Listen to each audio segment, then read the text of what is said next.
Welcome to Something Extra, a show that was created for you to learn more about people with Down syndrome in your community. I am your host, Maria Sivertson. On today's show, you will meet DSANEO's new volunteer coordinator and a couple of our dads who will be talking about the new initiative for all fathers who have children with developmental disabilities throughout the state of Ohio.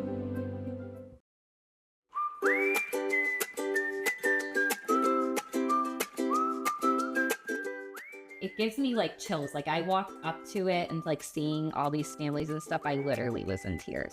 You just feel like so much love and like you're realizing like I'm a part of this like amazing community now.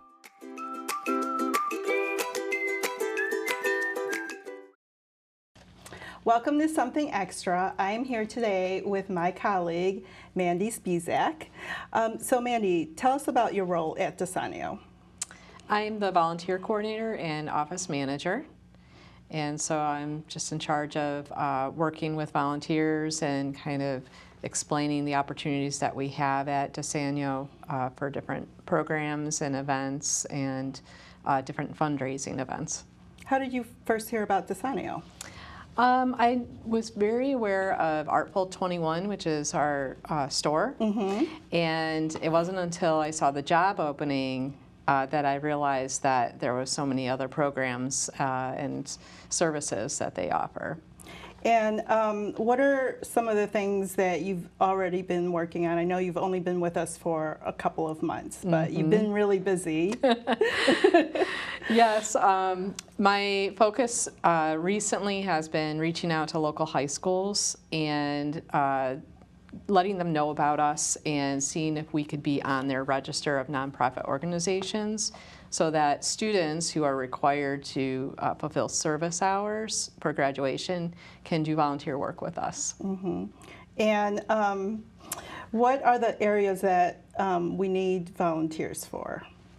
Well, right now we're in the planning for the 2024 Northeast Ohio Buddy Walk, which is our biggest fundraising event. And it takes a lot of volunteers to make that event go. That is August 17th. And yeah, right now we're recruiting volunteers for all sorts of different jobs to make that event a success. And then year-round we have different kids classes, cooking classes, social events that we're always looking for volunteers for. So besides students needing volunteer hours, where you mentioned that we also look to businesses or corporations, if they have some type of giving back program, how can they help us? Well, thank you for asking that. We have relationships with KeyBank and Walmart. They have their employees contact us throughout the year to help us. And if your employer offers that type of program, just give us a call at the DSANEO office or contact me, and we'll put you in touch with different tasks that we could use help with. Like, give us an example, like what has Walmart or KeyBank done? So we have the Sunburst Snacks program, and that is snack boxes that we sell at different locations. And our individuals with Down syndrome will learn how to do these jobs, and they go out and learn work skills. And the Sunburst Snacks is just a great fundraising element for us. And in fact, we have employees at the office today helping us assemble those snacks. From KeyBank. From right? KeyBank. And so they help us assemble the snacks, and that's part of their program, giving back to our organization. Absolutely. And they can also participate in our different fundraising events as well. So what are the benefits for volunteering for DSANEO? Well, once you learn about what a positive impact our organization has on individuals with Down syndrome and their families, it is just empowering and very fulfilling to be part of that effort. And why are volunteers so important for us? Well, we're a small organization, and we need the extra help to keep these programs running. And the more help that we have, the more people we can help. So who can volunteer? I would say teens and adults who are looking to help us out.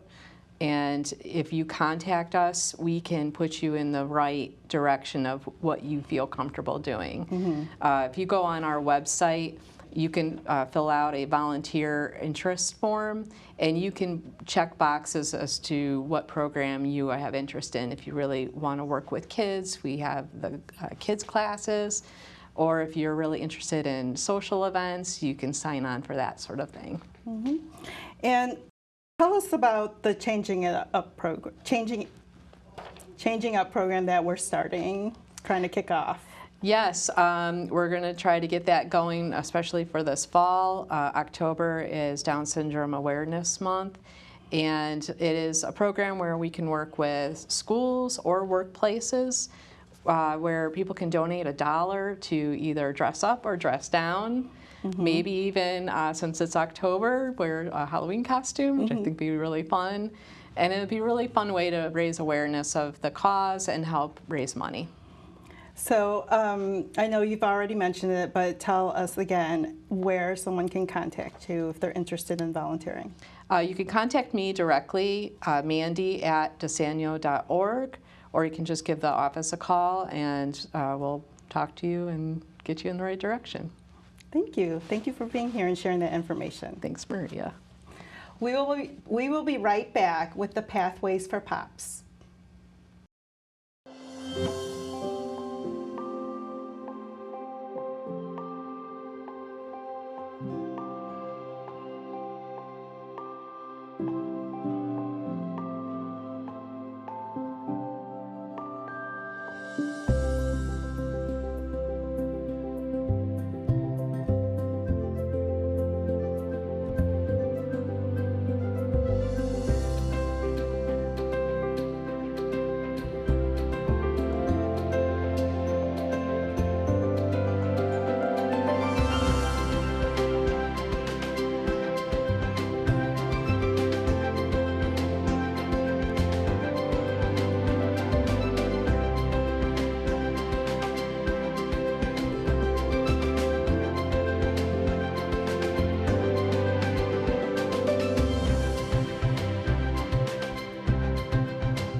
Welcome back. I am here with a few dads from our community, and they've brought their adorable children with them. And who do we have here? This is McKenna. Hi, McKenna. How old is she? She just turned 2 in May. And you are? I am Brandon Spahr. I'm a stay-at-home dad with McKenna. And who is this? Tell her your name. What's your name? My name is Archie. And how old are you, Archie? 8 years old. My name is Matt Chernitsky. I'm the program director for Pathways for Pops. I'm also a stay-at-home dad to Archie and my 6-year-old daughter, Ginger. Aww. And tell us what it was like when you first received the Down syndrome diagnosis. To me, it was a shock. We did not learn of Archie's diagnosis until he was 5 months old. We actually, at 5 months old, we had his normal pediatric checkup, and the pediatrician thought she had heard a heart murmur. So she had suggested that we make an appointment with the cardiologist, which we did. And as soon as we got into the cardiologist's office, the first thing he did is he took his shirt off, he took Archie's socks off, started checking his toes, his hands, his palms, behind the back of his neck. So they did the echocardiogram, and as the appointment was done, he said, well, it looks like everything looks fine with his heart. He does have a small hole in his heart, but it's something that probably won't be, if it needs to be addressed, it won't need to be addressed until he's probably in his 50s or 60s. And then he said, he asked if we had genetic testing done, and which we replied no. And he said, well, I think you should, because I'm looking at your son and I'm fairly certain that he has Down syndrome. And he got up and walked out and closed the door. So it was a bit of a shock to us. Yeah, I would imagine. So then you got the genetic testing done, and Yeah, and it confirmed. Yeah, it confirmed that he does in fact have Down syndrome. And what about you, Brandon? What was the diagnosis? My wife was 12 weeks pregnant, and they did all the blood work and everything. So we ended up getting an email one Saturday. It said open immediately. And my wife's like, well, the gender, we were just waiting for the gender. Yeah. We get to So find you're out early. So we're excited. excited. And it says open immediately. So my wife opens it and scrolls down and had a high percentage of Down syndrome. So we call the doctor and they're closed. So finally Monday we get to go in, and he kind of went over everything, said, yeah, that's a high probability and there's more testing we can do, but it came with a risk of miscarriage. And we're like, if she has it, she has it. So we just, a lot of follow-ups and doctor visits. But an email, you found out through an email? Yeah, through an email. Yeah. And then, so once you received your child's diagnosis, how did you connect with DSANEO, Brandon? I was on Facebook, just searching different support groups and just trying. I didn't know anybody that had Down syndrome or really anything, so I was just trying to learn more. And I found DSANEO's Facebook page, and the parent coordinator at the time reached out and was like, hey, we want to give you a welcome gift. There's a dad's night that I want you to come to, and that kind of thing. So, and then it was just got super involved. But that was before McKenna was born, right? Yeah, I started before she was even born. That's good. And what about you? My wife had actually done some research once he was diagnosed, and that's when we found DSANEO, which at that time was the upside of Downs. And we started getting involved with the programming and just tried to learn as much as we could about Down syndrome, because we literally didn't know anything until that day that we walked out of the cardiologist's office. And then over the years, we've got more and more involved with their programming and just the organization in general. So you guys received lots of support. Oh, yeah. Yep, Yeah. without a doubt. And Brandon, you mentioned the dad's group. Tell us about that. Yeah, we meet over in Northeast Ohio on the first Wednesday of every month. And the first time I went with my father-in-law, and we kind of walked in not knowing what to expect and sat down, and a bunch of the guys came over and just sat down with us and started talking and telling stories and stuff. And it was just nice to hear the stories, and every time I go, I learn something new. Like, Matt's like, I got this going on with Archie, and the other dads are like, I got this going on. And I can look at dads that have older kids, and I can know kind of what to expect, and it's just super nice to be able to talk to other dads and learn and have a small little community to go to. And know that you're not by yourself on this journey. Oh, yeah. Right? And how has your experience been, Matt, with the dad's group? I had gotten involved with the dad's group. It's been almost 5 years now, and it was October of 2019. I had actually left my job to be a stay-at-home parent. I wanted to get out and do stuff. I've always been a social person, and not having a place of employment to go to every day, I was kind of going stir crazy by being around the children.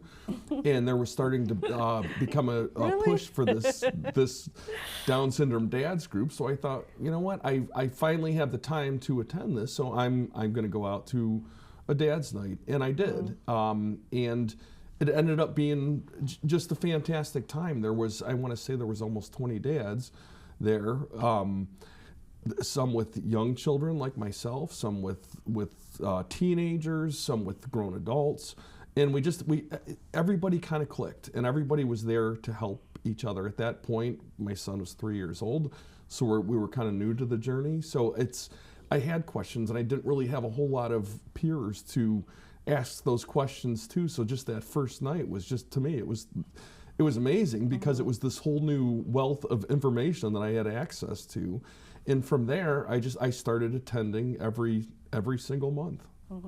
And you guys just hosted a dad's picnic, right? That's correct. Over Father's Day weekend. Yes. Tell us about that, Brandon. It was a good time. We had close to 60 people, and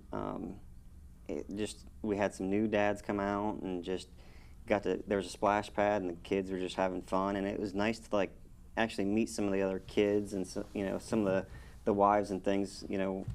At Dad's Night we talk about kids and the wives, and until you kind of put a face to it, it's hard to like kind of picture and stuff. But getting to put a name to the face and stuff was fun, and just nice to get to spend some more time together. The dance nights sound like so much fun. I think me and the Oh, mom yeah. should crash it one night. But there's a new initiative that DSANEO is involved with called Pathways for Pops, and Matt, you're the coordinator. Correct. How did it get started? Well, I've been running the Down Syndrome Dads group for about a year now, and this past December, I had gotten an email. It was right before Christmas. It was from Leslie Burke, who works for DSANEO, and she had been alerted that the Ohio Department of Developmental Disabilities was going to reward a grant to one group in the state of Ohio that is focused on dads that have children with disabilities. She had asked in the email if our group would be interested in applying for this grant, which of course I said yes.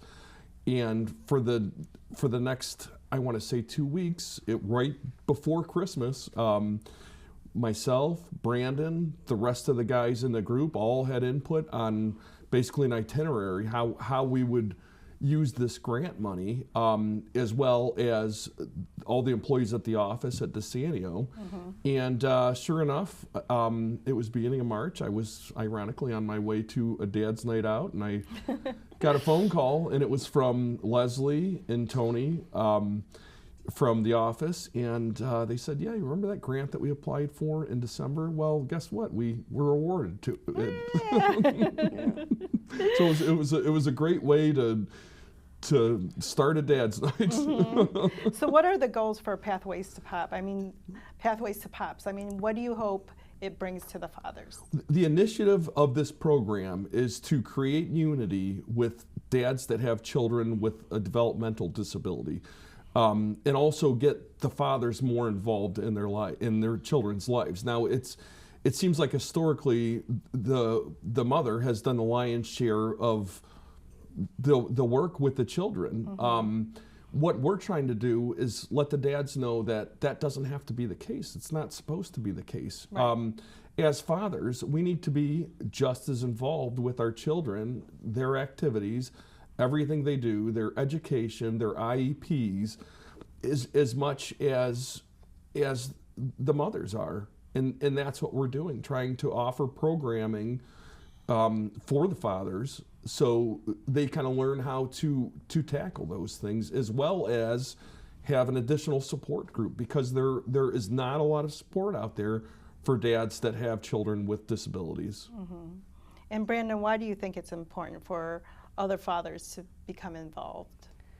Just what I've learned in the short 2.5 years I've been going is just incredible. Like the small things that you're not going to learn unless you're out talking to other dads.